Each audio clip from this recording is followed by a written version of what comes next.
रुपेश हत्याकांड एक मामला जिसने बिहार सरकार को पिछले महीने से ही परेशान कर रखा है। कैसे रुपेश की हत्या हुई और किन किन बातों पर पहले चर्चा की गई, उसके बाद कैसे यह घटना एक रोड रेज की घटना बताकर सबके सामने लाई गई और इन सब में पटना पुलिस की कार्यप्रणाली पर किस प्रकार सवाल उठने लगा, यह सब जानना जरूरी है।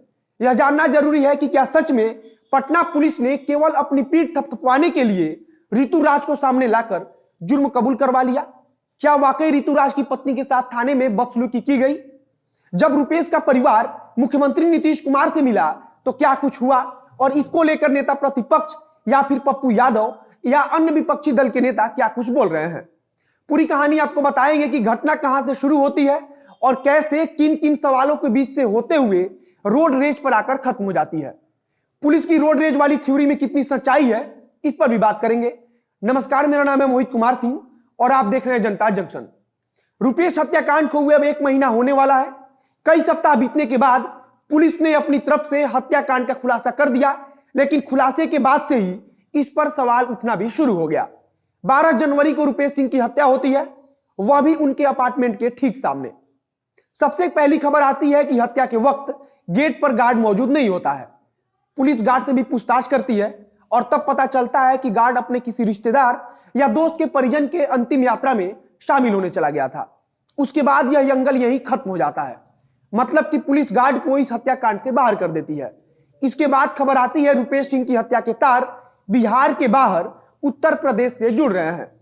खबर आई कि रुपेश सिंह ने गाजीपुर के कुछ लोगों से बिजली विभाग का ठेका दिलाने के नाम पर करोड़ों रुपया लिया था, लेकिन उनके गांव में जब बाढ़ आई तो उन्होंने लोगों में राहत सामग्री बांटने के लिए उन पैसों को खर्च कर दिया। इधर रुपेश सिंह ने पैसा भी खर्च कर दिया और उधर उन लोगों को बिजली विभाग का ठेका नहीं मिल पाया। जब पुलिस की तरफ से यह जानकारी आई तो लगा कि हो सकता है कि अब यह मामला पकड़ में आ जाए, लेकिन इस मामले पर फिर आगे बात ही नहीं हुई। पुलिस की जांच दूसरी तरफ मुड़ गई। यहीं से रुपेश सिंह के राजनीतिक महत्वाकांक्षा की कहानी भी सामने आती है। बताया गया कि रुपेश सिंह बीते विधानसभा चुनाव में इलेक्शन लड़ना भी चाहते थे, लेकिन पार्टी की तरफ से टिकट नहीं मिल पाया। रुपेश सिंह अपनी राजनीतिक महत्वाकांक्षा के चलते ही लाखों रुपया बाढ़ के दौरान आम जन के बीच राहत सामग्री बांटने में खर्च कर चुके होते हैं। इसके बाद एक बात और निकलकर सामने आई कि गोपालगंज में कुछ ठेका को लेकर विवाद चल रहा था।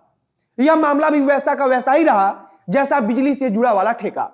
यह मामला भी एक बार निकलकर सामने आया और फिर आगे इस पर कोई बात नहीं की गई। इसके बाद तमाम तरह की बातें आने लगी कि हत्यारा बेगूसराय का था। इसी बीच यह खबर भी आने लगी कि इस हत्या में किसी लड़की से भी रिश्ता हो सकता है।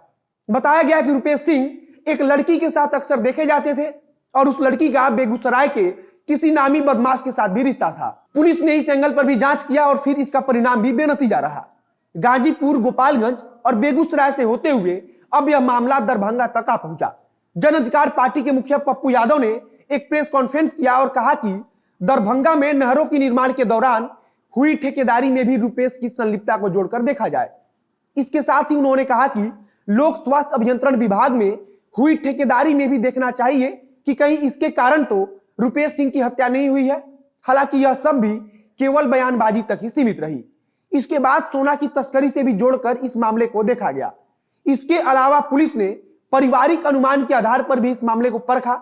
इसके बाद सब कुछ सामान्य रूप से चल रहा था, लेकिन एक दिन पुलिस की तरफ से बताया गया कि रुपेश हत्याकांड के आरोपी को पकड़ लिया गया है। इसके बाद एक बार फिर रुपेश हत्याकांड की चर्चा शुरू हुई।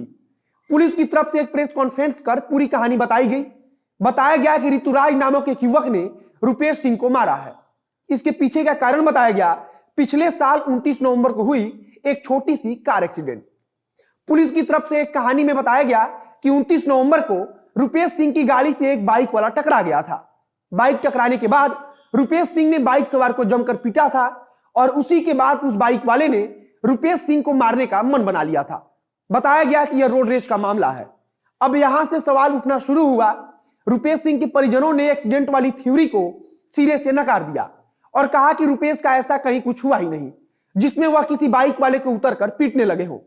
रुपेश के परिजनों ने सीधा आरोप लगाया कि किसी बड़े व्यक्ति को बचाने के लिए यह सब चक्रव्यूह रचा जा रहा है।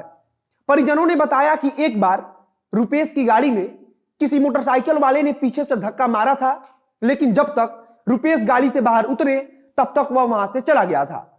वहां मारने पीटने की बात तो दूर, रुपेश की उस बाइक वाले से बात तक नहीं हो पाई थी। जिस जगह पर पुलिस यह सब कुछ होने का दावा कर रही है, वहां से 50 मीटर की दूरी पर 3 सीसीटीवी कैमरे भी लगे हैं। हालांकि पुलिस ने यह कह दिया कि यह घटना सीसीटीवी कैमरा में कैद नहीं हो पाया था। दैनिक भास्कर ने एक रिपोर्ट प्रकाशित किया था, जिसमें उसने कई लोगों से बातचीत किया था, कई ऐसे दुकानदारों से बातचीत किया था जो वहां आसपास देर रात तक मौजूद रहते हैं। रिपोर्ट में कहा गया था कि अगर किसी के साथ रुपेश की मारपीट होती तो जरूर किसी ना किसी ने तो देखा ही होता। इसके अलावा उसमें बताया गया कि 3 जगह सीसीटीवी कैमरा लगा है, इसके बावजूद पुलिस के पास कोई फुटेज ही नहीं है। परिजनों ने भी मांग की थी कि अगर यह बात सही है तो पुलिस कोई फुटेज दिखा दे। यह सब कुछ चल रहा था कि ऋतुराज की पत्नी ने पटना पुलिस पर गंभीर आरोप लगाया और कहा कि जबरदस्ती पुलिस ने ऋतुराज से हत्या की बात को कबूल कराया है। ऋतुराज की पत्नी ने आरोप लगाया कि पटना पुलिस ने ऋतुराज को टॉर्चर किया है और साथ ही उनको भी परेशान किया गया और पीटा भी गया। इसके बाद से रुपेश सिंह के परिजनों की मुख्यमंत्री नीतीश कुमार से मुलाकात हुई। मुलाकात के बाद भी परिजन लगातार बोल रहे हैं कि इस मामले की जांच को सीबीआई के हवाले किया जाए या फिर पटना पुलिस जांच करे तो असली आरोपियों को सजा दिलाए। रुपेश सिंह के भाई ने कहा कि पुलिस इस मामले को केवल रोड रेज का मामला बता रही है, लेकिन हम चाहते हैं कि इस मामले की गहन जांच हो। अब इस मामले को लेकर नेता प्रतिपक्ष तेजस्वी यादव, जाप के अध्यक्ष पप्पू यादव और लोजपा अध्यक्ष चिराग पासवान लगातार निशाना साध रहे हैं। आगे खबर से जुड़ी जो भी जानकारी आएगी उसे हम आप तक पहुंचाते रहेंगे। वीडियो अच्छा लगा तो शेयर कीजिए, फेसबुक पर देख रहे हैं तो पेज को लाइक कीजिए, यूट्यूब पर देख रहे हैं तो चैनल को सब्सक्राइब कीजिए। मिलते हैं फिर बहुत जल्द अगली वीडियो में। कैमरे के पीछे खड़े हैं वरुण झा और मैं मोहित कुमार सिंह। धन्यवाद।